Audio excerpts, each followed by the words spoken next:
In a remote Indonesian village, a humble shaman promised to multiply money through mystical rituals, attracting desperate clients from across the country. His luxurious home, complete with grand pillars and expensive cars parked outside, seemed to validate his supernatural claims. But beneath his modest appearance, wearing simple clothes, a sarong draped over his shoulder, and a traditional black cap, lurked Indonesia's most methodical killer.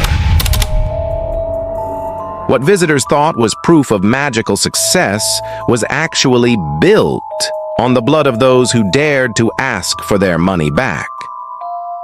When the police finally dug up his garden in March 2023, they discovered not plants, but bodies. 12 of them. All victims who had come seeking wealth but found only death. Slamet Tohari, known to most as Mbah Slamet, was a 45-year-old spiritual practitioner from Balun village in Banjarnegara, central Java. On the surface, he lived a quiet life with his wife, Sanem, who sold cabbage at local markets until their mysterious rise in wealth made such work unnecessary. While neighbors rarely interacted with the reclusive couple, they couldn't help but notice the steady stream of expensive cars with out-of-town license plates arriving at their increasingly lavish home. What these visitors sought was Slamet's rumored ability to multiply money through supernatural means, a service he advertised with the help of his partner, 32-year-old Budi Santoso, who lured victims through social media posts promising instant riches. But what was the real source of Slamet's apparent success, and why did some clients never return home? Purianto, a 53-year-old man from Sukabumi drowning in debt, stumbled upon a Facebook post in June 2022 that promised financial salvation. The post, appearing in a group called Pesugihan, a Javanese term for wealth-seeking mysticism, claimed that a small investment could yield billions of rupiah through supernatural means. Despite his son GE's protests, Purianto was determined to meet the mysterious practitioner behind the promises, a journey that would require a grueling 9-hour bus ride to Banjarnegara. What Purianto didn't know was that the woman in the profile picture, Hesti Mahanani, was actually Budi Santoso, the frontman for Indonesia's most dangerous spiritual scammer. Could this desperate father's search for financial relief become his final journey?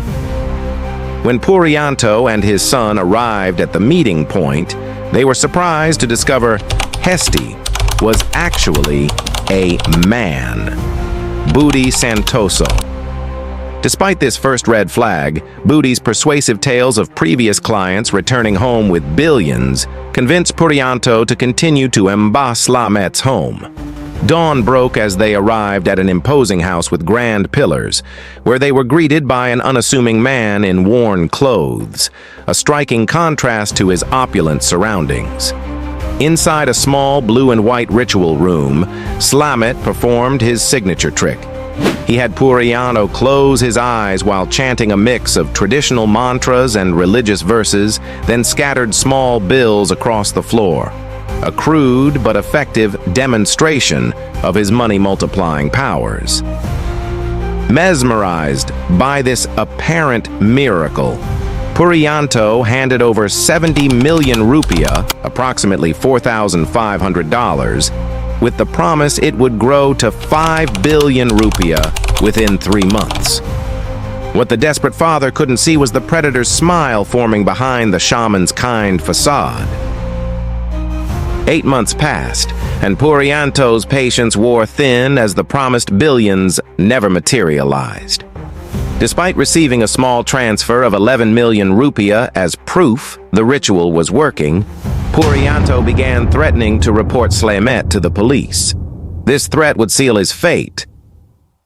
In March 2023, Slamet invited Purianto back to Banjarnegara for what he called a final ritual to complete the money multiplication process. Against his family's wishes, Purianto drove alone in his black Wuling Confero, arriving at Slamet's home on March 23rd. Perhaps sensing danger, he made a chilling call to his other son, SL, saying that if they didn't hear from him, they should alert authorities. It would be the last rational decision he would make. What awaited him wasn't wealth, but a carefully orchestrated death trap. Slamet welcomed Purianto with feigned warmth, delaying the ritual with excuses about spiritual timing. After a night at a local inn, Purianto was taken to a secluded garden where he was first given sedatives, then forced to participate in a lengthy nighttime ceremony.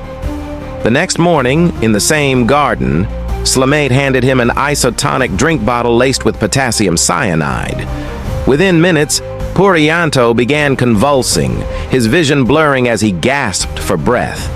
As the poison tore through his system, the shaman calmly dug a grave, watching his victim crawl across the ground, coughing blood. In a final desperate act, Purianto managed to send a message to his son before Slamet crushed his skull with a hoe and buried him, still breathing, in the freshly dug hole. With the same methodical calm he'd shown throughout, Slamet then took Purianto's wallet and phone while instructing Booty to pawn the victim's car for 30 million rupiah. But could this murder, like the 11 before it, remain hidden in the shaman's garden forever?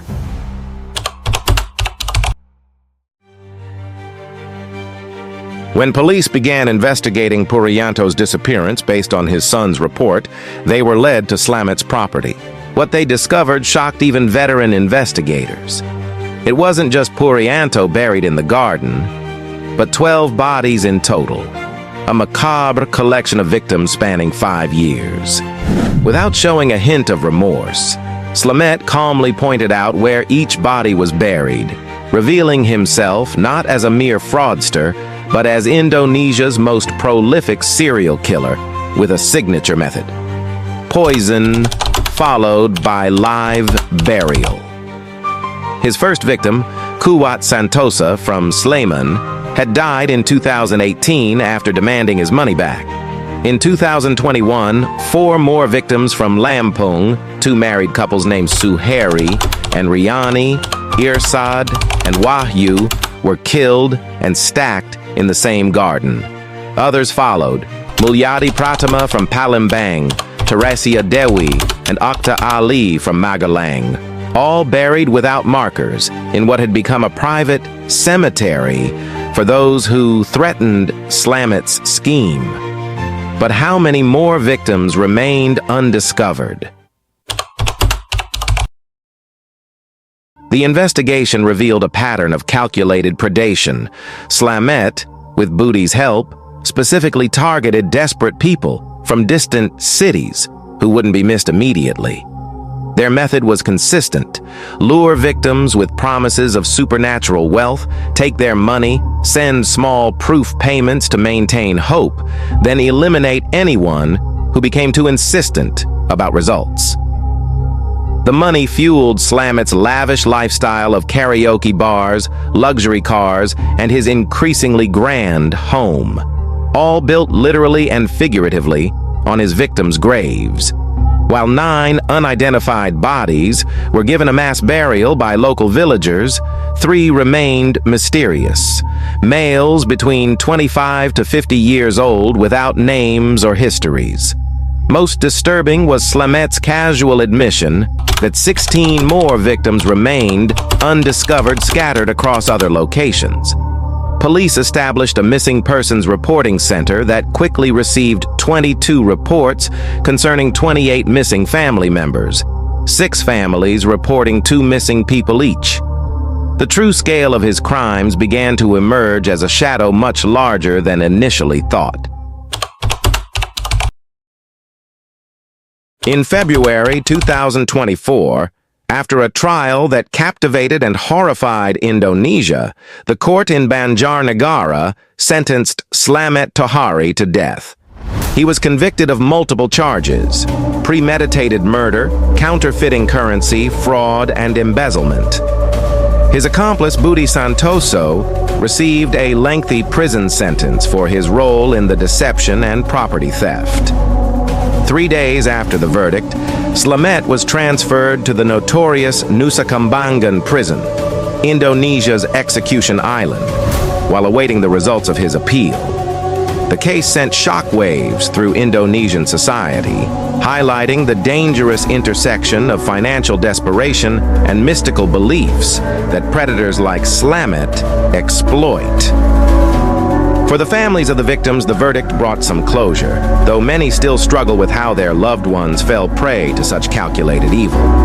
And for the residents of Balun village, the legacy of their once generous neighbor is a permanent stain. A reminder that behind the mask of kindness can hide unimaginable cruelty. As one local resident reflected, "We always suspected something wasn't right about his wealth, but none of us imagined he was killing people in his garden while buying us drinks at the karaoke bar."